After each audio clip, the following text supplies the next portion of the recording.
નમસ્કાર ખેડૂત મિત્રો, હું એજે શિયાળ ખેતીવાડી ગ્રામ સેવક.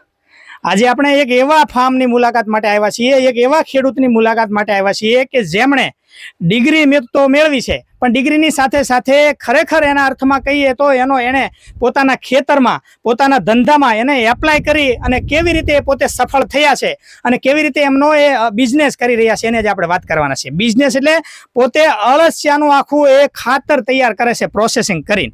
એવા ખેડૂત ભાઈશ્રી અને મારા મિત્ર છે, એનો આજે તમને પરિચય આપી અને આજે વિગતે આપણે એમની સાથે ચર્ચા કરવાના છીએ કે કેવી રીતે અળસિયાનું ખાતર એ તૈયાર કરી અને એનું સેલિંગ પણ કરે છે. હવે આપ ખેડૂત મિત્રોને જણાવી દઉં કે સરકારશ્રીની અત્યારે એક મોટી ઝુંબેશ ચાલી રહી છે પ્રાકૃતિક ખેતી. તો પ્રાકૃતિક ખેતી અત્યારે નહીં તો આવનારા સમયમાં આપણે બધા એ અપનાવી પડશે. જો પ્રાકૃતિક ખેતી શા માટે અપનાવી જોઈએ? કારણ કે દિવસે ને દિવસે આપણે રાસાયણિક ખાતરનો ઉપયોગ કર્યો, જેથી આપણા જમીનની અંદર ઓર્ગેનિક કાર્બનનું પ્રમાણ ઘટ્યું. તો ઓર્ગેનિક કાર્બનનું જે પ્રમાણ ઘટ્યું છે એની પૂર્તિ એ અળસિયાના ખાતરથી એ પૂર્તિ થઈ શકે છે. તો એના માટે થઈને અળસિયાનું ખાતરનો સરસ મજાનો એમને વિચાર આવ્યો અને અળસિયાનું આખું પ્રોસેસિંગ કરી અને એમનું ખાતર તૈયાર કરી અને સેલિંગ કરે છે. તો એમનો પરિચય લઈ અને આપણે આગળ વાત કરીએ. તો એના પહેલા જણાવી દઉં કે એમણે BRS એગ્રીકલ્ચરની ડિગ્રી મેળવી અને ડિગ્રીનો એમણે જે ખરા અર્થમાં કહીએ તો એમણે જે કાંઈ જ્ઞાન, જે કાંઈ નોલેજ મેળવ્યું છે એમણે પોતાના ખેતરમાં, પોતાના ધંધામાં એપ્લાય કર્યું છે. અહીંયા આપ જોઈ શકો છો કે એમણે એ પોતે ખેતી પણ કરે છે અને સરસ મજાનો કપાસ તૈયાર કર્યો છે. કપાસની અંદર એમણે એ જમીનનું લેબોરેટરી ટેસ્ટિંગ કરાવ્યું છે, એમાં ઓર્ગેનિક કાર્બનનું પ્રમાણ પણ વધ્યું છે. અને એ આપણે એનો પરિચય લઈ અને આગળ આપણે વાત કરીએ કે આખું પ્રોસેસિંગ કેવી રીતે એ આખું ખાતર તૈયાર થાય છે અને આપણે વિગતે ચર્ચા કરીએ. તો સૌથી પહેલા તમારો પરિચય આપો. મારું નામ છે વિપુલ બલદાણિયા, ગામ ડુંગર, તાલુકો રાજુલા, જિલ્લો અમરેલી. સ્ટાર્ટિંગમાં મેં દિવાળી પછી મેં કોન્સેપ્ટ કર્યો કે ખેડૂતને આપણે એવી પ્રોડક્ટ લોન્ચ કરવી છે, એવી પ્રોડક્ટ દેવી છે કે કાર્બન, જમીનમાં જે કાર્બન અત્યારે ઘટે છે, અળસિયાને લીધે જમીનમાં કોઈ અળસિયાનું ખાતર નાખે તો એને કાર્બનનું પ્રમાણ વધી જાય છે. હવે આ જે આખો પ્લાન્ટ છે એ આખો પ્લાન્ટની તમને માહિતી આપું. માનો કે આ જે બેડ છે એ 20 ફૂટ લાંબો છે, 5 ફૂટ પહોળો છે અને પાકા પાયે આખો બેડ બનાવેલો છે. પછી બેડ બની જાય એટલે ગાયનું છાણ નાખી દેવાનું. ગાયનું છાણ નખાઈ ગયા પછી તાત્કાલિક અળસિયા નહીં નાખવાનું. ગાયના છાણમાં મિથેન ગેસ હોય છે. મિથેન ગેસ ઉડાડવા માટે આપણે પાણીનો ઉપયોગ કરી અને તો જ મિથેન ગેસ ઉડે.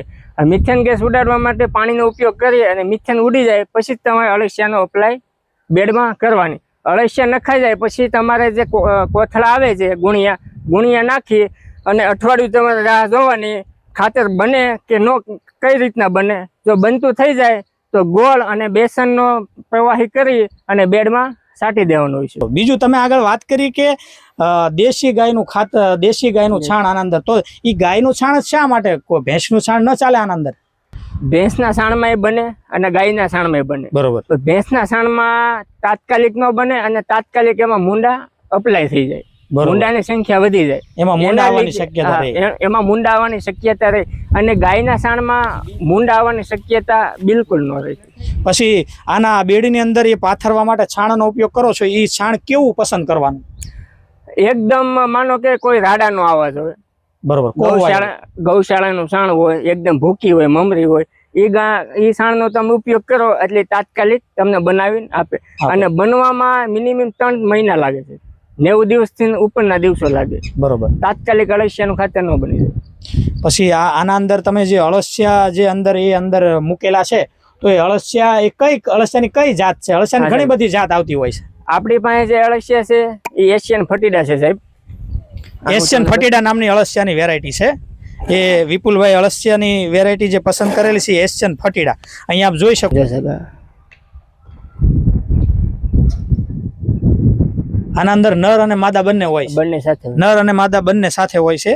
એટલે કે એનું પ્રોસેસિંગ થાય અને એની વસ્તી પણ એ વધતી હોય છે. ત્યારબાદ વિપુલભાઈ મારે આગળ વાત કરવી છે કે એ કેટલા સમયમાં એ ખાતર તૈયાર થઈ જાય? માનો કે આ 20 ફૂટ લાંબાઈ છે, 5 ફૂટ પહોળાઈ છે. બરોબર. આખો બેડ મેં લગભગ 3જા મહિનામાં સ્ટાર્ટિંગ કર્યું, માર્ચ મહિનામાં. અત્યારે 8મો મહિનો હાલે છે. કમ્પલસરી લગભગ થોડોક જ બેડ બાકી છે. બરોબર. બાકી 3-4 મહિનામાં આખો બેડ કમ્પ્લીટ થઈ જાય. અને સૌથી પહેલા શરૂઆતમાં તમે કેટલા અળસિયા લાવ્યા હતા આટલા બેડ માટે? ટોટલ આપણે અત્યારે 8 બેડ છે સાહેબ. હા, 200 કિલો અળસિયા લાવ્યો હતો. 200 કિલો અળસિયા. કઈ જગ્યાએથી તમને અળસિયા મળી રહી? જુનાગઢથી સાહેબ આપણે કૃષિ યુનિવર્સિટી છે ને, જુનાગઢ કૃષિ યુનિવર્સિટી માંથી અળસિયા એ લાવ્યા હતા 200 કિલો આ 200. આટલા બેડ માટે. અને અત્યારે અંદાજે કેટલો એમનો હશે એ અત્યારે જથ્થો? સાહેબ મેં એક બેડ માં લઈ 2 બેડ ખાલી કર્યા ને એના નવું ખાતર નાખવાનું છે. એમાં લઈ એક બેડ માં લઈ લગભગ 50 કિલો થી પ્લસ માં અળસિયા નીકળ્યા. 50 કિલો 50 કિલો થી એટલે અંદાજે એ 600 કિલો જેવા થઈ. 700 એ 200 કિલો લાવ્યા હતા 600 કિલો જેટલા અત્યારે થઈ ગયા છે, એટલી એમની એ વસ્તી વધી છે. બીજું કે આગળ આ ખાતર તૈયાર થાય છે, અળસિયા આખું પ્રોસેસિંગ કરીને ખાતર તૈયાર કરે છે, પછી તમે એને કઈ રીતે પ્રોસેસિંગ કરી અને કઈ રીતે એનું પેકિંગ કરો છો એ જરા બતાવો. જો આ અત્યારે ખાતર લેવાઈ ગયેલું છે સાહેબ, આમાં માનો કે આ ખાતર જે બની જાય પછી એને પાવડાના પ્રમાણે કે પછી ખપાળીના માનો કે આ લેવાઈ ગયો, આ ઢેગલી કરી નાખવાની આ રીતે. બરોબર. ઢેગલી થઈ જાય પછી 1-2 દી સુકાવા દેવાની. સુકાઈ જાય એમાં ભેજ જે છે અળસિયા નીચે વહી જાય, જે ઢેગલીમાં અળસિયા આવતા હોય નીચે વહી જાય. ભેજ એનો કમ્પ્લીટ થઈ જાય પછી એને સાવણામાં ચાલી નાખો, તગારો નાખી અને આઈલી ચડાઈ જશે. પછી આ એનો અહીંથી નાખવાનો આઈલી નાખવાનો, આ એનો માલ છે. તમે મમરી જેવો એકદમ માલ તૈયાર થઈ ગયો છે અને પછી એનું એ વીએમએસ ઓર્ગેનિક ફાર્મના એ પેકિંગથી, પોતાના પેકિંગથી, પોતાની બ્રાન્ડના નામથી એ સેલિંગ પણ કરે છે. બીજું વિપુલભાઈ, આ અળસિયાનું ખાતર આખું તમે પેકિંગ કરીને તૈયાર કરી અને અંદાજે કેટલી કોસ્ટથી તમે એ સેલિંગ કરો છો, વેચો છો? માનો કે કોઈ ખેડૂતને આપણું જે વીએમએસ ઓર્ગેનિક ફાર્મનું ખાતર મેળવવું હોય તો એની શું કોસ્ટ રાખેલી છે આપણે? સાહેબ આપણે 40 કિલોની બેગ ભરી 40 કિલોનું પેકિંગ કરી છે અને બરોબર. 700 રૂપિયામાં આપણે અહીં રવાના કરી દઈએ. 700 રૂપિયામાં અહીંથી સેલિંગ કરો છો? જોતું હોય ખેડૂતને તો ત્યાં લગી આપણે પોગાડી દઈએ. 700 રૂપિયા આપણો ભાવ છે. બહુ સરસ. 700 રૂપિયા. હવે 700 રૂપિયા જેવી એ કોસ્ટથી 40 કિલોની પેકિંગમાં તમને વીએમએસ ઓર્ગેનિક ફાર્મમાંથી અળસિયાનું ખાતર મળી શકે છે. કોઈ ખેડૂત મિત્રોને મુલાકાત લેવી હોય, ખાતર મેળવવું હોય તો એ વિપુલભાઈ તમારો એક મોબાઈલ નંબર આપી ગયો, તમે મેળવી શકો છો. 84 97 54 27.